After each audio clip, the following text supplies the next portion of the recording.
Welcome back to Hanudyana education. ఈ వీడియోలో అయితే మనం 5th క్లాస్ పర్యాయ పదాలు తెలుగు సబ్జెక్ట్ అయితే నేర్చుకుందాం. ప్రీవియస్ వీడియోలో అయితే మనకి 4th class 3rd class Telugu సబ్జెక్టే పర్యాయ పదాలు వీడియో చేశాను. అలాగే 5th క్లాస్ది ఈవీఎస్ కూడా చేశాను. ఎవరైనా ఛానల్ని కొత్తగా చూస్తున్నట్టయితే ఛానల్ని సబ్స్క్రైబ్ చేసుకోండి. వీడియో నచ్చితే లైక్ చేయండి. సో ముందుగా మనం ఇక్కడ వచ్చేసి సింహం. సింహం అనే దానికి పర్యాయ పదం వచ్చేసి కేసరి, మృగరాజు, పంచాస్యం. కేసరి, మృగరాజు, తర్వాత ఆసక్తి. ఆసక్తి అనే పదానికి పర్యాయపదం అపేక్ష, అనురక్తి, శ్రద్ధ. అపేక్ష, అనురక్తి, శ్రద్ధ. ఇల్లు అంటే గృహం, సదనం, నివాసం, ఆవాసం. తర్వాత రథము. రథము అనే పదానికి తేరు, స్యందనం అని పర్యాయపదాలు. రథము అనే పదానికి తేరు, స్యందనం. ఇక్కడ మనం కొన్ని వర్డ్స్ రేరుగా వింటూ ఉంటాం కాబట్టి ఎక్కువసార్లు చదివి గుర్తుపెట్టుకోవాల్సిన అవసరం ఉంటుంది. ఇక్కడ కూడా అపేక్ష, అనురక్తి, శ్రద్ధ, మృగరాజు, కేసరి వింటాం కానీ పంచాస్యం అనేది అయితే పెద్దగా మనకి పరిచయం లేని వర్డ్. తర్వాత వ్యవసాయం. వ్యవసాయం అంటే కృషి, సేద్యం, కాపుదనం. కృషి, సేద్యం, కాపుదనం. నెక్స్ట్ వచ్చేసి తాపసి. తాపసి అనే పదానికి తపస్వి, ఋషి, యోగి, మౌని. తపస్వి, ఋషి, యోగి, మౌని. పొలం. పొలం అంటే క్షేత్రం, పంట, భూమి, కేదారం. తర్వాత వెన్నెల. వెన్నెల అంటే జ్యోత్స్న, కౌముది, చంద్రిక. జ్యోత్స్న, కౌముది, చంద్రిక. మార్గం. తొవ్వ, పథం, దారి, బాట. తొవ్వ, పదం అనొచ్చు, దారి, బాట. ఆంజనేయుడు, హనుమంతుడు, మారుతి, పవనసుతుడు. తర్వాత అద్దం. అద్దం అంటే దర్పణం అని తెలుసు. ఈ ముకురం అనేటటువంటి వర్డ్ రేర్ వర్డ్ కాబట్టి గుర్తుపెట్టుకోవాల్సిన అవసరం ఉంటుంది. ముకురం, దర్పణం. ఖడ్గం. ఖడ్గం అంటే కత్తి, అసి, కృపాణం. ఖడ్గం అంటే కత్తి, అసి, కృపాణం.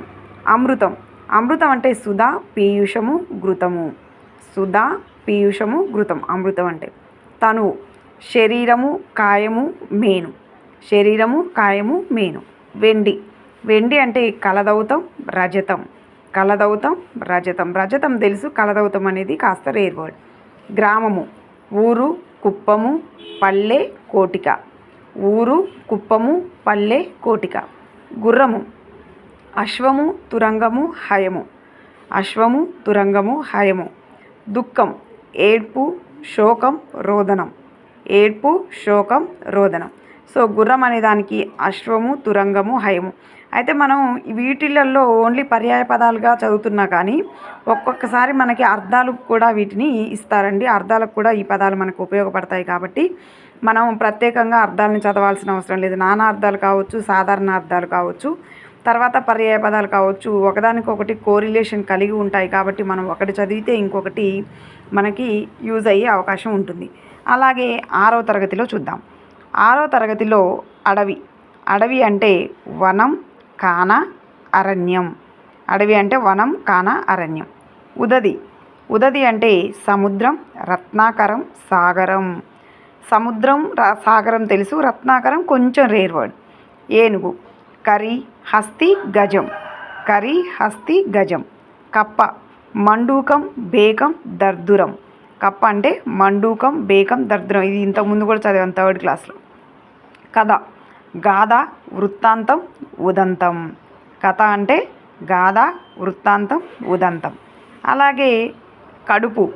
కడుపు అంటే కుక్షి, ఉదరం, పొట్ట. కుక్షి, ఉదరం, పొట్ట కడుపు అంటే. కథనం. యుద్ధం, రణం, సమరం. యుద్ధం అంటే కథనం అంటే యుద్ధం, రణం, సమరం. ఒక్కొక్కసారి యుద్ధం అని కూడా ఇవ్వచ్చు. దానికి పర్యాయ పదాలుగా కథనం, రణం, సమరం లేదా నానార్థాలు కూడా అడగొచ్చు. కపి. కపి అంటే కోతి, మర్కటం, వానరం. కపి అంటే కోతి, మర్కటం, వానరం. మళ్ళీ కపి అని ఇచ్చారండి, 2 తప్పబడ్డట్టుంది. తర్వాత కరము. కరము అంటే చేయి, హస్తం, పాని. కరము అంటే మన చేయి, హస్తం, పాని. నెక్స్ట్ వచ్చేసి కొండ. కొండ అంటే గుట్ట, పర్వతం, గిరి, నగం. గుట్ట, పర్వతం, గిరి, నగం. తర్వాత కోవెల. కోవెల అంటే గుడి, దేవలం, దేవాలయం. కోవెల అంటే గుడి, దేవాలయం తెలుసు, దేవలం అనేది కొంచెం రేర్ వర్డ్. తర్వాత కండ్లు. కండ్లు అంటే నేత్రాలు, నయనాలు, అక్షులు, మీనాలు కూడా అంటాం. ఇది 3rd క్లాస్లో వచ్చింది.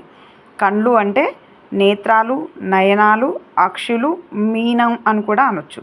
ఖడ్గం, కత్తి, అసి, కృపాణం ఇది కూడా 2-3 సార్లు మనకి రిపీటెడ్గా వచ్చింది. సో ఇంతవరకు అయితే 6వ తరగతిలో ఇవి కంప్లీట్ కాలేదండి. ఇంకా 6వ తరగతిలో ఇంకా కొన్ని ఉన్నాయి. అది నెక్స్ట్ వీడియోలో చూద్దాం. ఈ వీడియో కనుక నచ్చితే లైక్ చేయండి. కొత్త వారైతే ఛానల్ని సబ్స్క్రైబ్ చేసుకోండి.